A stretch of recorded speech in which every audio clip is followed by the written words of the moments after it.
Ce présent forum que nous avons intitulé le Forum des ressources humaines, qui est à sa deuxième édition, parce que nous avons fait déjà une première édition en 2013. Pour des raisons d'Ebola, nous n'avons pas pu le faire ni en 2014 ni en 2015. Et donc nous sommes à la deuxième édition du Forum des ressources humaines. Qu'est-ce que c'est le Forum des ressources humaines? Nous avons voulu créer en Guinée une plateforme de rencontre entre les professionnels, donc les entreprises, entre les demandeurs d'emploi et l'État, pour discuter de toutes les questions qui concernent l'emploi, donc la réduction du chômage, discuter de toutes les questions qui concernent le recrutement dans les entreprises, les formations, et permettre aux jeunes d'avoir des interlocuteurs de manière directe, qu'ils mettent un visage sur les chefs d'entreprise, sur le directeur des ressources humaines, et que cette pratique permette aux jeunes d'avoir une culture d'entreprise. Donc, le Forum des ressources humaines, c'est une plateforme de rencontre entre tous les interlocuteurs, tous les acteurs qui interviennent sur le marché de l'emploi. Madame, à l'issue de ce forum, quelles sont les attentes? Aujourd'hui, de manière, nous avons deux choses bien distinctes. Nous avons dans un premier temps, nous avons les conférences. Ça permet d'échanger sur toutes les questions, toutes les problématiques qui concernent l'emploi en Guinée. Nous avons des ateliers aussi qu'ils font, ça aussi c'est pour analyser, pour discuter des questions de l'emploi. Mais nous avons aussi des approches très pratiques. Pendant les 112 heures du forum, les entreprises vont recruter des jeunes talentueux. On va les offrir des opportunités d'emploi, des opportunités de stage. Pendant les 112 heures, nous avons aussi des formations. Donc ça c'est pratique, ça va se faire pendant les 3 jours. Et donc à la fin, nous allons tirer un bilan, voir le nombre d'entreprises qui ont pu engager un certain nombre de jeunes, et nous allons tirer les conclusions et faire beaucoup mieux dans les autres éditions qui vont venir. Présentez-vous s'il vous plaît. Je suis Abdoulaye Conté, je suis le directeur général du cabinet IPRC Guinée. IPRC Guinée qui est l'Institut de perfectionnement et de renforcement des capacités qui existe en Guinée depuis 2010. Nous sommes aussi présents en Afrique centrale. Merci. Merci beaucoup. Notre porte-parole prend la parole. Quand il finit, il n'y a pas grand-chose à dire. Bon, donc sauf dire toutes mes félicitations aux organisateurs pour cette occasion extrêmement importante pour la jeunesse guinéenne et pour surtout les questions de ressources humaines dans notre pays. Je fais déjà bien les salutations et les hommages présentés par monsieur le ministre porte-parole. Et je dis tout de suite et maintenant que c'est une aubaine pour nous. On a l'autre tâche d'accompagner cette jeunesse, d'accompagner les ressources humaines dans notre pays, que de voir les initiatives privées naître partout en République de Guinée. En réalité, ça doit être ça. L'État est là pour accompagner, pour soutenir, mais c'est les initiatives privées, c'est ça qui permet à ce que le pays avance. Donc, c'est pour cela que nous n'avons aucun inconvénient pour nous associer à cette initiative de l'IPRC et nous dire combien de fois nous les soutenons et que cette initiative doit continuer, doit se pérenniser au-delà de cette deuxième rencontre. Et en tout cas, je vous fais la promesse que mon département, les cadres de mon département, mon ministère, sera là pour vous accompagner tout le long de ces 72 heures, mais surtout au-delà de ces 72 heures, que vous puissiez regrouper les professionnels qui sont ici présents, les jeunes désireux d'avoir un emploi ou du travail ou qui viennent à cette rencontre pour recevoir des connaissances. Donc c'est une occasion extrêmement intéressante pour la jeunesse. En tout cas, toutes mes félicitations et rendez-vous tout à l'heure pour la première conférence que je vais animer. On me m'a posé la question de comment peut-on réduire le chômage en Guinée. Quand ma directrice m'a présenté le thème, j'ai dit pas avoir de problème avec mon Premier ministre, ni avec le porte-parole du gouvernement. Parce que comment peut-on réduire le chômage en Guinée est un thème très transversal, très complexe, mais on va faire l'effort de présenter la vision du gouvernement et la vision du président de la République par rapport à la réduction du chômage, qui est aujourd'hui la problématique de tous les gouvernements du monde entier. Voilà. Merci et félicitations aux organisateurs.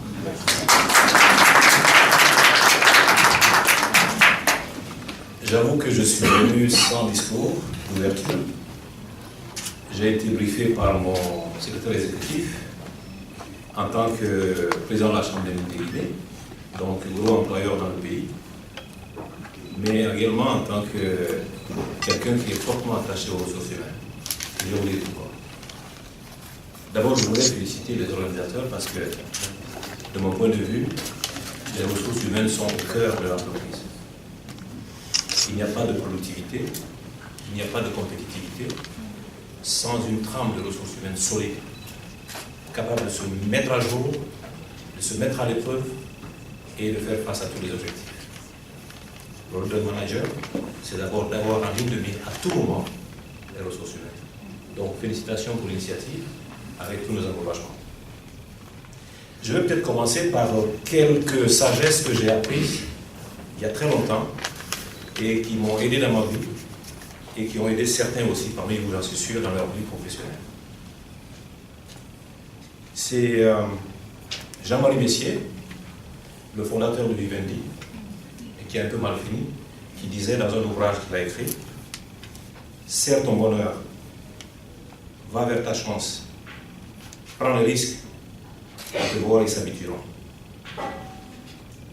Et Churchill ajoute: « Vivez avec la ténacité, vivez avec l'obstination. » Il y a un autre qui poursuit: « Une vision se construit. Elle se construit par soi-même. » Et récemment, Obama, en acceptant de faire baptiser une promotion d'une grande école américaine, a dit aux jeunes sortant des universités: ayez votre vision. Mais la vision ne suffit pas. Ayez votre propre stratégie. Ayez compte de votre passé et projetez-vous dans le futur. Soyez prêts à tous les compromis.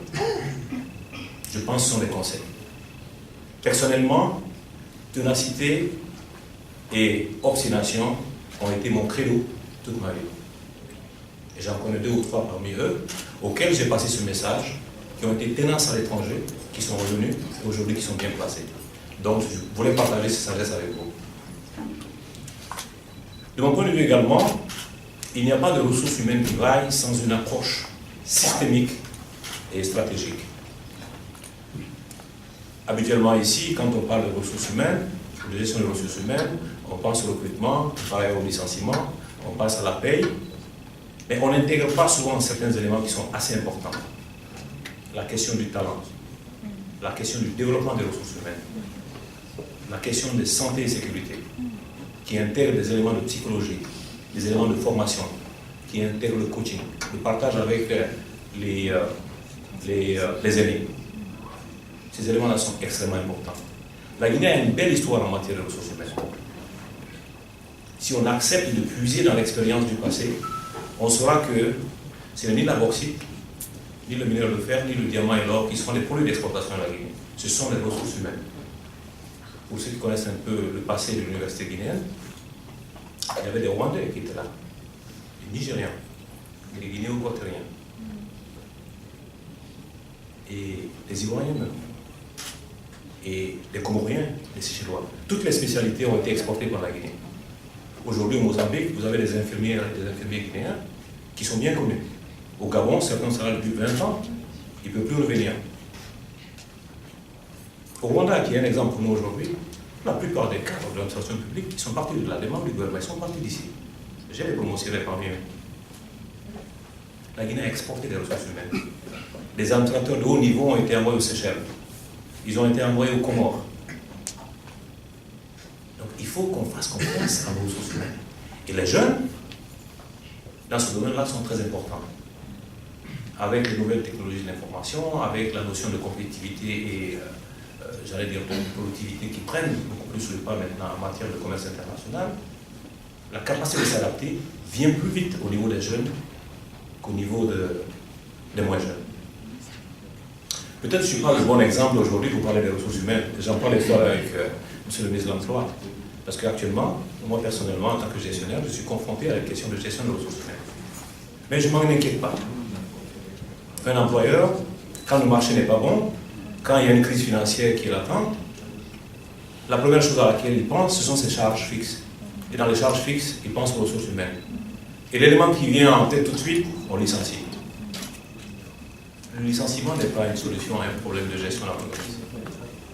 Ce qui est un problème, c'est comment donner toutes les options pour valoriser les ressources humaines. Des options en matière de déploiement, des options en matière de formation et développement, des options en matière de reconversion. Donc tous ces éléments-là sont importants dans la gestion des ressources humaines. Dans le secteur minier aujourd'hui, pour lequel je suis ici, il y a de grosses entreprises, il y a des PME, il y a ce qu'on appelle aussi des traites des entreprises. Il y a des emplois directs, il y a des emplois indirects liés aux sous-traitants. Il y a des emplois aussi que nous avons créés du fait de nos programmes parce qu'on a une responsabilité sociétale. Je crois personnellement qu'il n'y a pas de développement qui vaille, même au niveau d'une entreprise, sans intégrer l'élément humain, sans donner un visage humain à l'entreprise.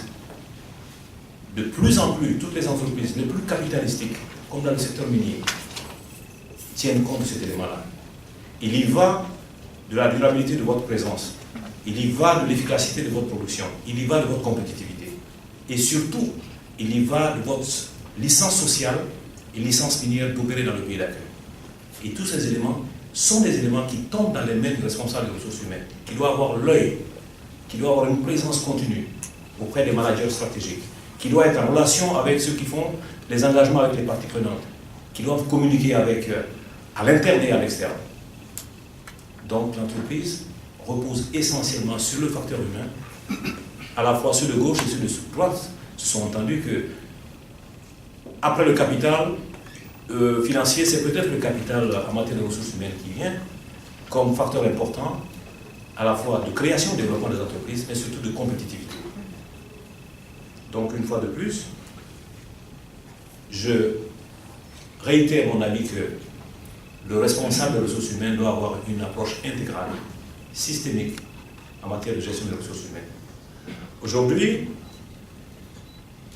peut-être que dans le secteur minier, il y a beaucoup de déceptions, parce que la crise financière est là, la crise des marchés des matières premières est là. Mais pour ceux qui ont une vision à long terme du développement, parce que forcément il faut intégrer l'élément de développement dans le développement de l'entreprise, ils savent que c'est à nous, responsables des ressources humaines, dirigeants d'entreprise, de créer un cadre de flexibilité pour que les ressources humaines s'adaptent, ou pour que nous nous adaptions au contexte, afin que les emplois soient durables, que les emplois soient compétitifs et que les emplois soient des emplois sains. Et que les gens travaillent dans la dignité et qu'ils travaillent dans un cadre où le visage humain importe mieux que le gain financier. Ceux qui croient aux ressources humaines en général disent oui, les ressources humaines sont importantes, mais l'élément qui ne l'intègre pas le plus souvent, c'est que des deux côtés, il doit y avoir un effort. Et quand j'ai rappelé tout à l'heure la sagesse de Jean-Marie Messier, je vous donne une petite interprétation de ça, c'est qu'il faut que l'entreprise prenne des risques, il faut aussi que ceux qui cherchent des emplois, ils prennent des risques. Vous ne pouvez pas vous asseoir, monsieur le ministre le disait tout à l'heure, il faut aller de façon agressive vers l'entreprise. Il faut vous valoriser. Il n'y a pas que les diplômes qui comptent. De moins en moins dans les CV, les diplômes, je vous le dis, ne comptent pas. De moins en moins. Ce qui compte, c'est le talent. Qu'est-ce que vous êtes capable de faire? Nous, on a recruté des bons financiers, mais on les a reconvertis en communicateurs. Moi, je suis ingénieur technique. Je ne me suis pas plus tellement dans les mines. Je suis allé vers la gestion, le contrôle essentiellement des entreprises.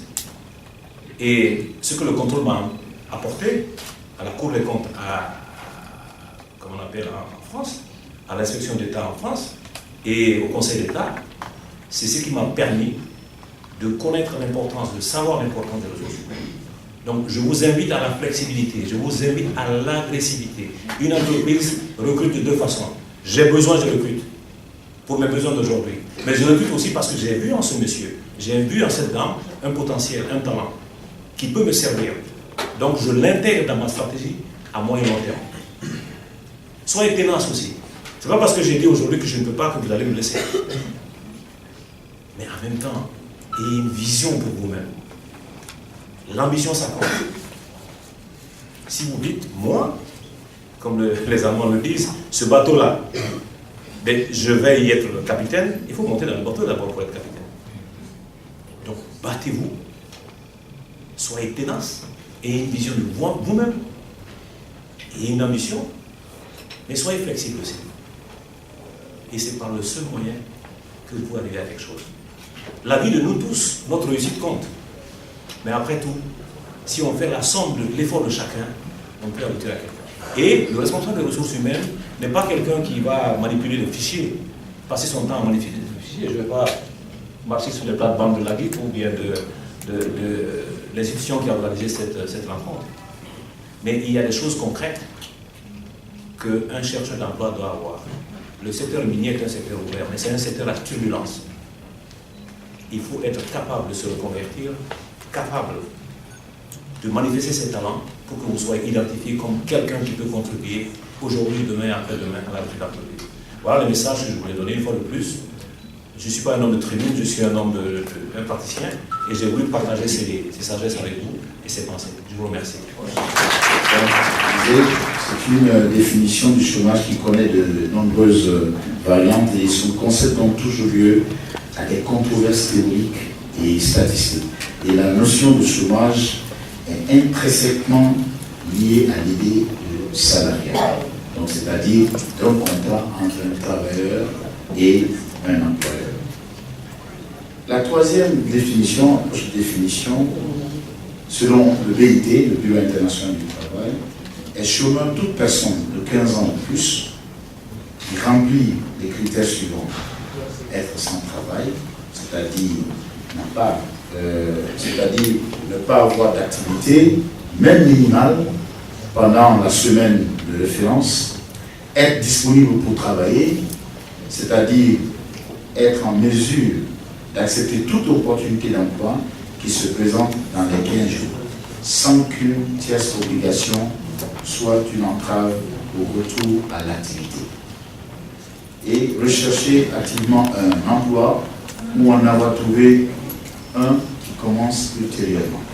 Et comme vous voyez, cette troisième approche définit le taux, par exemple au niveau du BIT, pour définir le taux de chômage au sens du BIT, il faut faire le rapport nombre de chômage au sens même de la population, en relation avec la population active.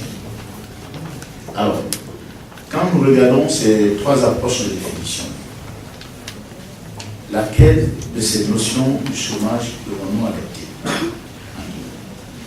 Il faut un parti pris.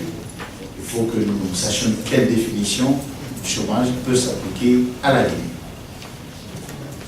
Et comme vous savez, les pays en voie de développement ou à économie en voie de développement comme la Guinée connaissent aujourd'hui un régime économique et social très différent des contextes évoqués plus tôt.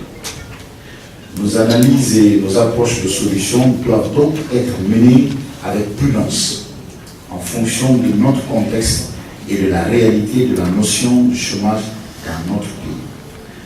La preuve, nous avons d'énormes difficultés, même s'il existe un institut de statistiques qui fait un travail formidable, à donner des chiffres exacts sur le nombre de ce que l'on appelle chômeurs au sens des définitions exposées plus tôt.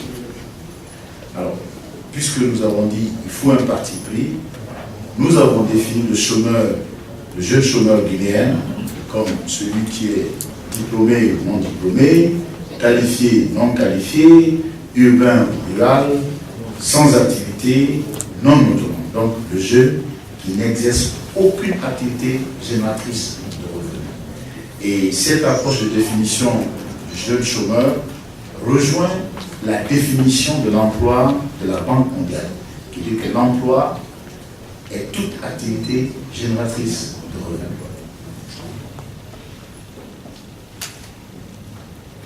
Alors, quelle politique pour réduire le chômage des jeunes? J'ai demandé stratégie et politique. Comme vous savez, les problématiques de chômage et d'inégalité sont aujourd'hui devenues une préoccupation majeure des gouvernements.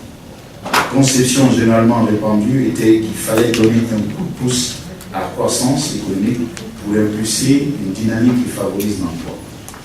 La croissance dans beaucoup de pays continue de coexister avec la pauvreté et le chômage. Je donne le cas par exemple de la Tunisie. À l'époque, la Tunisie avait une croissance de chiffres. Il y avait des inégalités sociales et le chômage battait son plein, même quand ils étaient à 11% de taux de croissance. L'Éthiopie, la même chose. À un moment donné, l'Éthiopie, la croissance était à 2 chiffres, mais le chômage était très élevé. Donc, dans d'autres pays dotés d'énormes potentialités naturelles, mais avec des institutions faibles, la croissance a même exacerbé la pauvreté et le chômage. En Guinée, nous avons engagé des réformes politiques et économiques majeures nécessaires avec l'avènement de la Troisième République. Alors,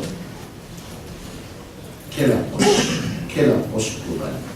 Il faudrait une croissance basée sur l'emploi. Vous savez, quand on parle de croissance, on parle de l'augmentation du produit intérieur brut du pays. Et quand on parle de produit intérieur brut, c'est la somme des valeurs ajoutées d'un pays. Et quand on parle de valeur ajoutée, forcément, on parlera de profit, on parlera de salaire.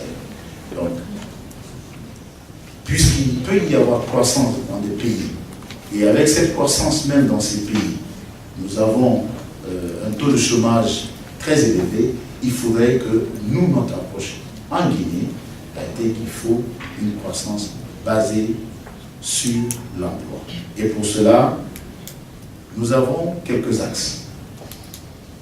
Quand je prends, par exemple, le développement et l'accroissement des PME-PMI, et ici, mon propos n'est pas que nous pouvons rapidement atteindre le niveau de certains pays émergents, avec des initiatives portées toutes exclusivement vers la création de PME, PMI, pérennes et par ricochet de milliers d'emplois nouveaux au bénéfice de nos jeunes diplômés, avec ou sans formation pratique et des chômeurs à la recherche d'emploi.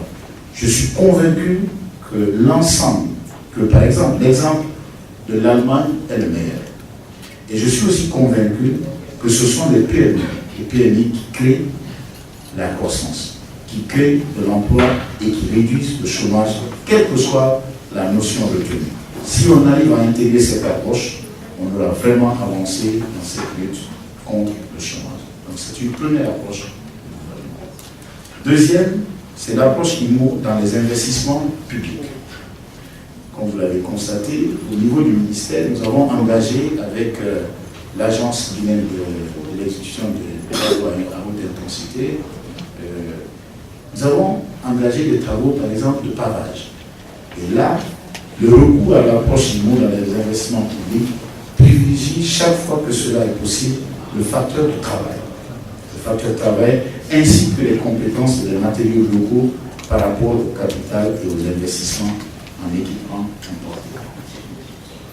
L'entrepreneuriat agricole, c'est un espace où c'est un domaine où il faut énormément investir parce que nous avons une opportunité extraordinaire. Nous avons des terres qui permettront, en tout cas qui permettent aujourd'hui à ce que la Guinée puisse nourrir l'Afrique et même d'ailleurs pouvoir être un pays exportateur de matières agricoles. Innovation, économie numérique. Vous savez, tout dernièrement, le président de la République a rajouté sur le ministère des Postes et des Télécommunications l'économie numérique. Aujourd'hui, c'est la 4e révolution industrielle. Nous sommes en phase avec l'évolution de nouvelles technologies. Ces 4 dernières années, nous sommes partis du 3G à 4G. Vous dit combien de fois la technologie est en train de faire révolutionner le monde entier. Et c'est pour cela qu'on a rajouté l'économie numérique pour que nous puissions bénéficier des profits qui peuvent être créés dans ce domaine. C'est extrêmement important quand vous voyez les créateurs, les fondateurs de Facebook, excusez-moi, de Facebook, de Snapchat. Ce sont des jeunes qui ont été très innovants, qui ont créé des applications qui ont permis aujourd'hui à leur économie de rentrer dans une dynamique extraordinaire. Et donc nous pensons que ceci aussi va permettre vraiment, non seulement d'employer beaucoup de jeunes, mais aussi de créer des entrepreneurs de demain. Alors, ça c'est au niveau macro. À notre petit niveau, au niveau du ministère de la Jeunesse, qu'est-ce que nous essayons de faire? C'est toujours des travaux IMO et l'accès direct à l'emploi. Donc, nous avons, à travers l'AGETIP, nous avons créé des chantiers, des écoles chantiers pour permettre à des jeunes, à plusieurs jeunes, de pouvoir travailler. Dans le cadre de l'assainissement aussi, nous nous battons pour que beaucoup de jeunes puissent avoir des opportunités chaque fois que cela est possible et qu'on va travailler, de faire travailler un grand nombre. Chaque fois qu'il y a des activités où on peut avoir un grand nombre de jeunes qui travaillent pour pouvoir faire une distribution de revenus, nous les utilisons. Et donc, au niveau du ministère, c'était d'initier une politique énergique d'autonomisation et l'accès aux emplois pour les jeunes. Ça a été le cœur de notre politique depuis mon arrivée. Donc, l'amélioration de l'employabilité des jeunes, nous avons un projet avec la Banque mondiale qui vise justement à l'amélioration la formation continue de ces jeunes pour les permettre d'être compétitifs sur le marché de l'emploi. La promotion de l'entrepreneuriat jeunesse, là, nous avons plusieurs initiatives qui aujourd'hui sont en train d'être déroulées, qui vont permettre aux jeunes d'être autonomes, de créer leur petite entreprise, souvent des toutes petites entreprises, au vu des moyens que nous disposons. Quelle approche de solution? Alors, quelle approche de solution quand on sait que la problématique de l'emploi, la problématique de l'insertion des jeunes est très transversale et très complexe. Nous avons aujourd'hui initié avec les partenaires de développement, le système des Nations Unies, toutes les agences du système des Nations Unies et 12 ministères sectoriels. Nous avons initié depuis janvier un programme national d'insertion socio-économique. Et donc, pour mettre au cœur de notre nouvelle démarche l'interministérialité, pour que les différents ministères puissent collaborer, puisque nous nous sommes rendus compte que le ministère de la Jeunesse n'est pas pourvoyeur d'emploi, mais va se positionner comme prestataire et qui doit pouvoir travailler avec le ministère de l'Agriculture, le ministère du Commerce, le ministère de l'Élevage, le ministère de l'Économie numérique et tous les autres ministères. Et depuis 4-5 mois, nous travaillons avec M. Ngom, qui est un consultant, qui est ancien ministre du Plan du Sénégal, qui nous accompagne dans cette démarche pour que nous puissions mettre en place un programme intégré, cohérent, et qui, à l'horizon 2020, pourra nous permettre d'avoir 800 000 emplois. Mais il faudrait une démarche cohérente, une démarche intégrée, une démarche qui va permettre que chaque ministère puisse vraiment créer de l'emploi. Et cette démarche est née de la volonté du chef de l'État, qui, à la rencontre avec Mme Hélène Clark, qui est l'administratrice du système des Nations Unies, a dit que notre priorité, c'est la question de l'autonomisation des jeunes. Et cette priorité, ça c'était dans le cadre de la relance post-Ebola, puisque nos économies, les 3 pays sont à terre, nous avons une économie très difficile en ce moment. Il y a des pays qui ont fait le pledge, qui ont dit qu'ils vont accompagner nos différents pays pour pouvoir se relancer après Ebola. Donc, nous avons travaillé depuis janvier et ce programme national d'insertion socio-économique des jeunes est en train d'être mis en place. Donc, il s'agit vraiment d'un exemple de programme que nous mettons en œuvre au ministère pour vraiment créer davantage de conditions pour l'accès à l'emploi et à l'entrepreneuriat des jeunes guinéens. C'est un programme qui a plusieurs composants. Puisqu'il s'agit aujourd'hui de parler des questions de chômage, je vous présenterai les deux composantes du programme.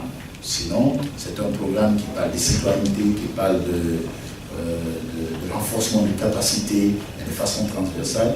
Mais les deux grandes composantes qui traitent de l'insertion socio-économique des jeunes, c'est d'abord l'emploi au cœur des politiques macro-sectorielles, et la deuxième composante, c'est l'employabilité et la promotion de l'insertion socio-professionnelle.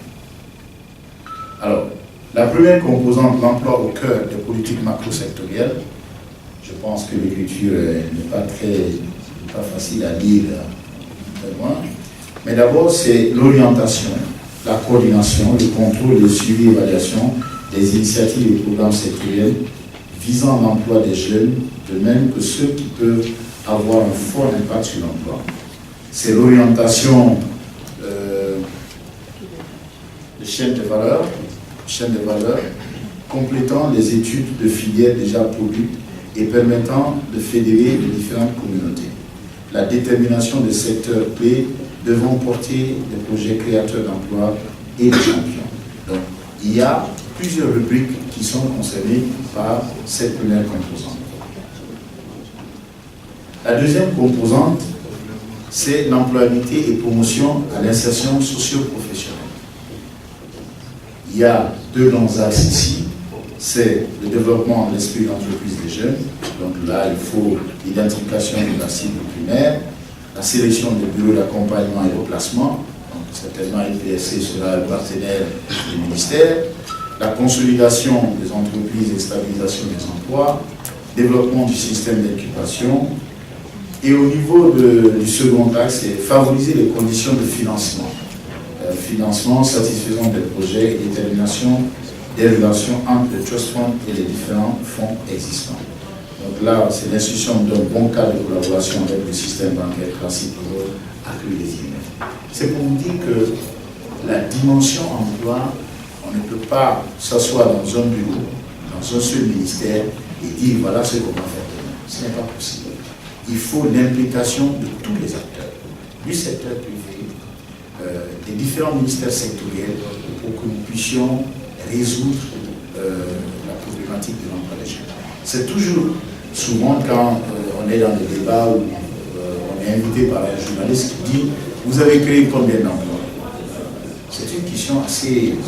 Souvent, j'aime le dire, j'aime répondre souvent à cette question que notre rôle, notre mission n'est pas de dire chaque jour combien d'emplois, compter du bout de doigt, combien d'emplois on a créé, mais nous voulons savoir quelles sont les conditions que nous avons pu mettre en place pour promouvoir l'emploi dans notre pays. C'est cela qui est important. Et quand on sait que la dimension, pour que l'emploi puisse être créé, il faut que tous, tout le monde, que les jeunes soient bien formés, que nous ayons un système éducatif assez puissant, et il va sans dire qu'on ne peut pas résoudre la problématique de l'emploi des jeunes avec un seul ministère et avec des moyens limités. Il faut des moyens colossaux pour pouvoir justement prendre à bras le corps cette dimension de l'emploi des jeunes. Donc nous voulons que les jeunes ici présents naturellement et les professionnels qui sont ici présents comprennent cette dimension de la problématique de l'emploi des jeunes pour qu'ensemble nous puissions trouver les voies et les moyens pour l'insertion vraiment de cette jeunesse qui a besoin d'être occupée. Et nous avons vu les risques, les menaces que nos pays, différents pays peuvent rencontrer, donc il est urgent, il est important que les moyens soient mis à disposition. Et ce programme national d'insertion socio-économique, le montant qui est visé est très élevé par rapport au budget que peut disposer par exemple le ministère de la Jeunesse. Donc des montants qui s'élèvent à plus de 100 à 150 millions de dollars pour pouvoir parler justement de l'insertion d'un plus grand nombre de jeunes dans la vie socio-professionnelle. Donc voilà, je vais M. Moïna Tega, et en vous disant merci.